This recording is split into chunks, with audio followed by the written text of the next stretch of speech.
Assalamualaikum warahmatullahi wabarakatuh.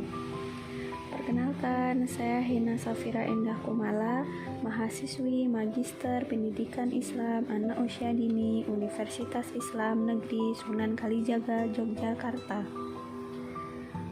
Pada kesempatan kali ini, saya akan menjelaskan tentang prinsip-prinsip asesmen pembelajaran anak usia dini yang merupakan salah satu tugas mata kuliah Inovasi Kurikulum dan Asesmen Pembelajaran Anak Usia Dini dengan dosen pengampu Bapak Dr. Sigit Purnama SPDI MPD.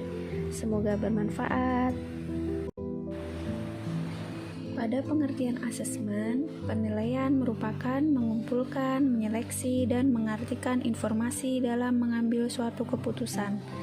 Nah, dalam Permendikbud nomor 146 tahun 2014 dijelaskan bahwa penilaian adalah proses pengolahan informasi, pengumpulan kemampuan untuk mengukur tingkat pencapaian kegiatan proses belajar anak.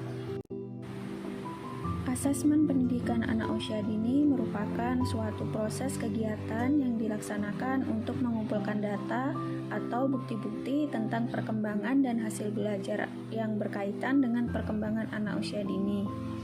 Nah, dengan demikian dapat disimpulkan bahwa asesmen merupakan proses pengumpulan dan pengolahan informasi untuk menentukan tingkat pencapaian perkembangan anak, pengambilan keputusan, dan ketetapan tentang kondisi kemampuan anak. Selanjutnya, prinsip-prinsip asesmen. Yang pertama, prinsip holistik, yang mana asesmen perkembangan anak dipantau secara menyeluruh untuk mengetahui kelebihan, kelemahan, dan kebutuhan anak yang meliputi seluruh aspek perkembangan anak. Prinsip yang selanjutnya yaitu otentik. Nah, pada asesmen ini dilakukan melalui kegiatan yang real, fungsional, dan alami, sehingga hasil penilaiannya pun otentik. Nah, hasil penilaian ini akan menggambarkan kemampuan anak yang sesungguhnya.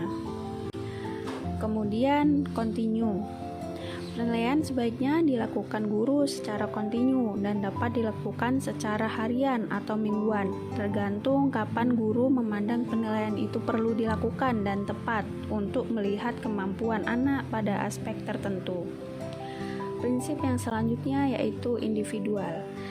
Penilaian di PAUD dilakukan untuk melihat perkembangan setiap anak secara individual, meskipun terkadang kegiatan anak dilakukan secara kelompok. Prinsip yang terakhir yaitu multisumber dan multikonteks. Kegiatan penilaian ini dilakukan dengan banyak sumber pada berbagai konteks. Asesmen digunakan untuk kebutuhan anak. Adapun prinsip asesmen adalah sebagai berikut. Yang pertama, menggunakan informasi dan sumber yang beragam. Kemudian, bermanfaat untuk perkembangan dan belajar anak. Yang ketiga, melibatkan anak beserta keluarganya. Kemudian, sesuai dan adil untuk anak. Otentik, dan yang terakhir, memiliki tujuan yang spesifik dan bersifat reliable, valid, dan sesuai dengan tujuan yang akan dicapai. Selanjutnya, prinsip-prinsip pembelajaran anak usia dini. Yang pertama, berpusat pada anak. Nah, penilaian ini dilakukan hendaknya berpusat pada seluruh aktivitas yang dilakukan anak. Prinsip yang selanjutnya menyeluruh atau keterpaduan.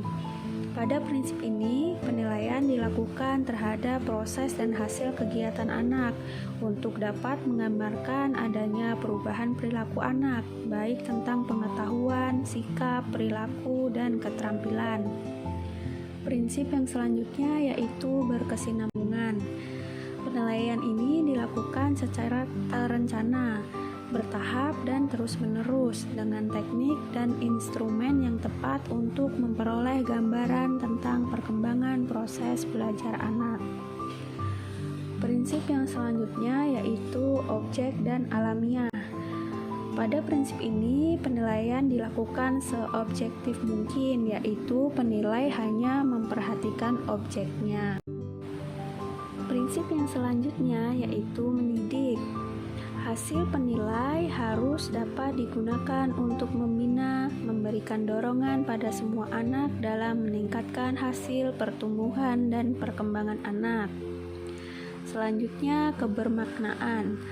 Hasil penilaian ini harus bermakna bagi guru, orang tua, anak, dan pihak-pihak lain yang membutuhkan untuk membantu meningkatkan pertumbuhan dan perkembangan anak. Selanjutnya, konsisten dan jujur. Penilaian yang dilakukan oleh dua orang evaluator akan tetap sama dimanapun dan kapanpun penilaian itu dilakukan, dapat dipertanggungjawabkan ketika membuat rekomendasi atau menentukan tindak lanjut. Untuk prinsip yang terakhir yaitu kesesuaian. Penilaian harus memperhatikan adanya kesesuaian antara apa yang diajarkan di TK dengan laporan yang dibuat. Sekian penjelasan materi tentang prinsip-prinsip asesmen pembelajaran anak usia dini yang dapat saya sampaikan. Jazakumullahu khairan katsiron buat yang sudah berkenan menonton video ini sampai selesai. Jangan lupa like, komen, dan subscribe. Kurang lebihnya saya mohon maaf. Wassalamualaikum warahmatullahi wabarakatuh.